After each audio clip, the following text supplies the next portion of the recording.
Hello there. I'm going to tell you well, here it is.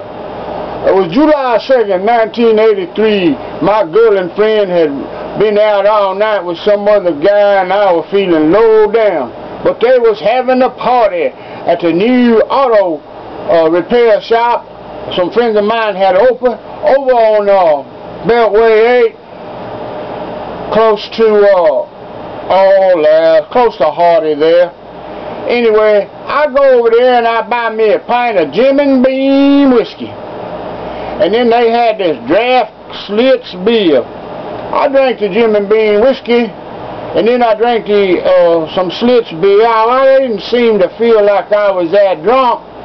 And when I left, I pulled up, it's broad daylight, July 2nd, 1983. I pulled up to the stop sign to get on the Beltway there and head back to 45, and that's the last thing I remember.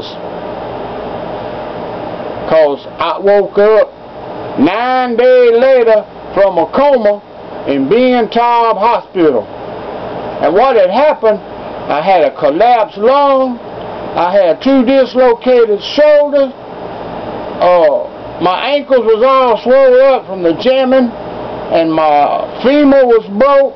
I had to have 7.5 pints of blood, which is a miracle, because that's before they tested for AIDS, that I got that many blood and didn't catch none AIDS. Grace of God, I reckon. And I had stitches all over me, and I was in traction because they couldn't put my leg, set my leg until I got better. And I stayed in the coma 3 days longer than usual. They thought I might not come out. And, oh man, and I hurt all over. By this time, you probably might wonder what happened.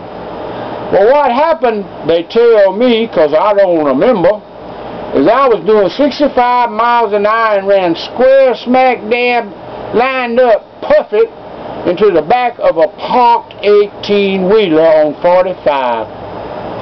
Come to a sudden stop. Had I not been in a 65 Plymouth Fury, I'd probably be dead, because that thing was built real sturdy and heavy.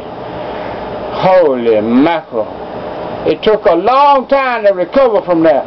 And while I was in that hospital, I got to thinking, maybe I just won't drink no brown liquor no more, and I switched to clear liquor. But it didn't do much better. Same thing happened. Anyway, in my drinking career, I totaled 14 automobiles. The wreck I just mentioned was the 13th. I went on to total 1 more, and they was mostly one-car accidents, except when I ran into that truck. I'd run into ditches, trees, roll this, roll that, dirt piles, bios, all that kind of old stuff. But anyway, I hope the lighting is better on my show today, because that's what I'm doing, is testing the lighting and trying to tell y'all a story. But that story there, believe me, it's not funny. God, that was a painful mess. It took me more than 2 years to get better, and that was back in 1983. But right now it's 2010, and guess what? I still have a few aches and pains from that little excursion, and I'll never forget it.